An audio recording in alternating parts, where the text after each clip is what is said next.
Good morning Kerala. എല്ലാവർക്കും ചിങ്ങപ്പുലരിയിലെ വാർത്തകളിലേക്ക് സ്വാഗതം.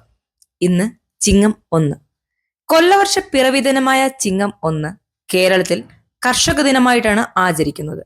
തീന്മേശയിൽ കൈയൊക്കെ കഴുകി ഭക്ഷണം കഴിക്കാൻ വേണ്ടി ഇരിക്കുമ്പോൾ ഇത് എപ്പോഴോ പൊരിവെയിലത്ത് ഒരാൾ പറമ്പിൽ നമുക്ക് വേണ്ടി അധ്വാനിച്ചതിന്റെ ഫലമാണെന്ന് ഒന്ന് ഓർത്തിരിക്കുന്നത് നല്ലതാണ്. കർഷകരെ ആദരിക്കാനും കാർഷിക മേഖല പ്രോത്സാഹിപ്പിക്കാനും നമുക്ക് ഈ ദിവസം വിനിയോഗിക്കാം. എല്ലാവർക്കും നല്ലൊരു പുതുവർഷം കൂടി നേരുന്നു. വണ്ടി ഓടിക്കുന്നവരാണോ നിങ്ങൾ? എങ്കിൽ ഇനി പറയുന്നത് ഒന്ന് ശ്രദ്ധിച്ചു കേട്ടോളൂ.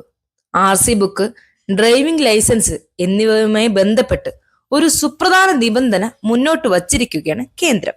രാജ്യത്ത് ഡ്രൈവിംഗ് ലൈസൻസും രജിസ്റ്റർ വാഹനങ്ങളും സ്വന്തമായുള്ള എല്ലാ പേരും നിർബന്ധമായും ആധാർ ഒതന്റിക്കേഷൻ വഴി അവരുടെ മൊബൈൽ നമ്പർ ലിങ്ക് ചെയ്യുകയോ അപ്ഡേറ്റ് ചെയ്യുകയോ വേണം.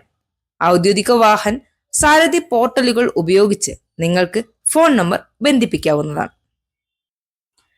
ഈ മാസം അവധി നോക്കിയിരിക്കുന്ന തദ്ദേശ സ്ഥാപനങ്ങളിലെ സർക്കാർ ഉദ്യോഗസ്ഥർക്ക് കുറച്ച് നിരാശാജനകമായ ഒരു വാർത്ത വരുന്നുണ്ട്. ഈ മാസം, അതായത് ഓഗസ്റ്റ് 30 വരെ ഇനി സംസ്ഥാനത്തെ തദ്ദേശ സ്ഥാപനങ്ങൾക്ക് അവധിയില്ലാ ദിനങ്ങൾ. വോട്ടർ പട്ടികയിൽ പേര് ഇല്ലാതിരുന്നവരൊക്കെ അതിനു വേണ്ട അപേക്ഷയൊക്കെ സമർപ്പിച്ചിട്ടുണ്ടെന്ന് വിശ്വസിക്കുന്നു. എന്തായാലും തദ്ദേശ തിരഞ്ഞെടുപ്പിനുള്ള വോട്ടർ പട്ടിക പുതുക്കലും പേര് ചേർക്കലുമായി ബന്ധപ്പെട്ട് അപേക്ഷകളിൽ തീർപ്പ് കൽപ്പിക്കുന്നത് വേണ്ടിയാണ് 30 വരെ അവധിയില്ലാതെ തദ്ദേശ സ്ഥാപനങ്ങൾ പ്രവർത്തിക്കണമെന്ന് നിർദ്ദേശം പുറത്തു വന്നിരിക്കുന്നത്. ചെസ്സിൽ അഭിമാനമായി വീണ്ടും ഒരു ഇന്ത്യൻ വംശജ. ലോക ചെസ്സിൽ ഒരു ഗ്രാൻഡ് മാസ്റ്ററെ പരാജയപ്പെടുത്തുന്ന ഏറ്റവും പ്രായം കുറഞ്ഞ വനിതാ താരം എന്ന റെക്കോർഡ് ഇനി ബോധന ശിവാനന്ദന് സ്വന്തം. ഇന്ത്യൻ വംശജയായ 10 വയസ്സുകാരി ബോധന ലണ്ടനിൽ നിന്നാണ്. 60-കാരനായ പീറ്റർ വെൽസിനെയാണ് ഈ മിടുക്കി ചെസ് ബോർഡിൽ മുട്ടുകുത്തിച്ചത്. കായിക ലോകത്തെ ഞെട്ടിച്ചുകൊണ്ട് 2025 ബ്രിട്ടീഷ് ചെസ് ചാമ്പ്യൻഷിപ്പിൽ ബോധന വെൽസിനെ പരാജയപ്പെടുത്തുമ്പോൾ ബോധനയുടെ പ്രായം 10 വർഷവും 5 മാസവും 3 ദിവസവുമായിരുന്നു. മഴക്കാലമാണല്ലോ, എല്ലാവരും ജാഗ്രതയോടെ യാത്ര ചെയ്യണം എന്ന് മുന്നറിയിപ്പ് നൽകിയിരിക്കുകയാണ് KSEB. വൈദ്യുതി കമ്പികളും മറ്റും കനത്ത മഴയത്തും കാറ്റിലും പൊട്ടിക്കിടക്കാനും ചാഞ്ഞു കിടക്കാനുമുള്ള സാധ്യതകൾ ഏറെയാണ്. റോഡിലൊക്കെ ഇറങ്ങുന്നവർ, പ്രത്യേകിച്ച് രാത്രി യാത്ര ചെയ്യുന്നവർ അങ്ങേയറ്റം ജാഗ്രതയോടെ മാത്രമേ പുറത്തിറങ്ങാവൂ എന്നാണ് KSEB പറയുന്നത്. പൊട്ടിവീണ ലൈനിൽ നിന്ന് മാത്രമല്ല, പരിസര പ്രദേശങ്ങളിൽ നിന്ന് പോലും അപകടങ്ങൾ ഉണ്ടാകാൻ സാധ്യതയുണ്ട്. അതിനാൽ സംശയം തോന്നുന്ന ഇടങ്ങളിൽ അടുത്തു പോവുകയോ സ്പർശിക്കുകയോ മറ്റാരെയും അടുത്തു പോകാൻ അനുവദിക്കുകയോ ചെയ്യരുതെന്ന് KSEB മുന്നറിയിപ്പ് നൽകി. കെട്ടിക്കിടക്കുന്ന മഴവെള്ളത്തിലൂടെ ഒക്കെ നടക്കുന്നവരും വണ്ടിയിൽ പോകുന്നവരും ഒന്ന് പ്രത്യേക ശ്രദ്ധ പുലർത്തുന്നത് നന്നായിരിക്കും. അശ്രദ്ധ കൊണ്ടുള്ള അപകടങ്ങൾ പരമാവധി ഒഴിവാക്കാം. T20 പരമ്പരയിൽ ദക്ഷിണാഫ്രിക്കയെ തോൽപ്പിച്ചിരിക്കുകയാണ് ഓസീസ്. 3-ാം T20യിൽ ദക്ഷിണാഫ്രിക്കയെ 2 വിക്കറ്റിന് തകർത്തതോടെ പരമ്പര 2-1 എന്ന നിലയിൽ ഓസീസ് സ്വന്തമാക്കി. ദക്ഷിണാഫ്രിക്ക ഉയർത്തിയ 173 റൺസ് വിജയലക്ഷ്യം ഓസീസ് ഒരു പന്ത് ബാക്കി നിൽക്കെ 8 വിക്കറ്റ് നഷ്ടത്തിൽ മറികടന്നു.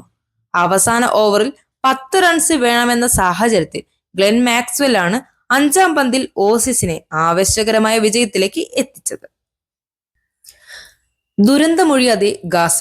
11 മരണം കൂടി റിപ്പോർട്ട് ചെയ്തിരിക്കുന്നു. അതേസമയം ഗാസയിൽ നിന്നുള്ളവർക്ക് സന്ദർശക വിസ അനുവദിക്കുന്നത് നിർത്തിവെച്ച് US. ഇസ്രായേൽ ഉപരോധം കാരണം ആഹാരവും ആവശ്യ വസ്തുക്കളും കിട്ടാതെ ദുരിതത്തിലായ ഗാസയിൽ 11 പേർ കൂടി പട്ടിണി കാരണം മരിച്ചു. ഇതിൽ ഒരു കുട്ടിയുണ്ട് എന്നതാണ് ഏറ്റവും സങ്കടകരം. ഹമാസിന്റെ സൈനിക ശേഷി ഇല്ലാതാക്കുകയാണെന്നും സാധാരണക്കാരെ ബാധിക്കാതിരിക്കാൻ മുൻകരുതലുകൾ എടുക്കുന്നുണ്ടെന്നും കൂടുതൽ വിവരങ്ങൾ ലഭിക്കാതെ ഈ ആക്രമണത്തെക്കുറിച്ച് പ്രതികരിക്കാൻ കഴിയില്ലെന്നും ഇസ്രായേൽ സൈന്യം വ്യക്തമാക്കി. ലോഗോ ഡിസൈൻ ചെയ്യാൻ അറിയാമോ? എങ്കിൽ പൊതുവിദ്യാഭ്യാസ വകുപ്പ് സംസ്ഥാന സ്പെഷ്യൽ സ്കൂൾ കലോത്സവം 2025 ലോഗോ ഡിസൈൻ ചിലപ്പോൾ നിങ്ങളുടേതായിരിക്കാം. നവംബർ 27 മുതൽ 30 വരെ മലപ്പുറത്ത് വെച്ച് നടക്കുന്ന കലോത്സവത്തിന് വേണ്ടി ബന്ധപ്പെട്ട പ്രതീകങ്ങൾ ഉൾപ്പെടുത്തിക്കൊണ്ടുള്ള ലോഗോ തയ്യാറാക്കാൻ ക്ഷണിച്ചിരിക്കുകയാണ്. കലോത്സവം 2025 നവംബർ 27, 30 എന്ന് ലോഗോയിൽ നിർബന്ധമായും രേഖപ്പെടുത്തിയിട്ടുണ്ടാവണം. ഒക്ടോബർ 6 വൈകിട്ട് 5 മുൻപായി പൊതുവിദ്യാഭ്യാസ ഡയറക്ടറുടെ കാര്യാലയത്തിൽ കോപ്പി എത്തിക്കണമെന്നാണ് നിബന്ധന. തീരുവ വർധനയ്ക്ക് പിന്നാലെയുള്ള ഇന്ത്യ US വ്യാപാര ചർച്ച വഴിമുട്ടിയതായാണ് സൂചന. തീരുവ വർധനവുമായി ബന്ധപ്പെട്ട സാമ്പത്തിക സംഘർഷത്തിന്റെ സാഹചര്യത്തിൽ വ്യാപാര ചർച്ചകൾക്കുള്ള US സംഘത്തിന്റെ ഇന്ത്യ സന്ദർശനം മാറ്റിവച്ചതായാണ് ഇപ്പോൾ റിപ്പോർട്ട് വരുന്നത്. ഓഗസ്റ്റ് 25 മുതൽ 29 വരെ US സംഘം ഇന്ത്യയിൽ ഉണ്ടാകുമെന്നായിരുന്നു നേരത്തെ വന്ന വാർത്തകൾ. എന്നാൽ ഇത് റദ്ദാക്കിയതായാണ് ഇപ്പോൾ വരുന്ന വിവരം.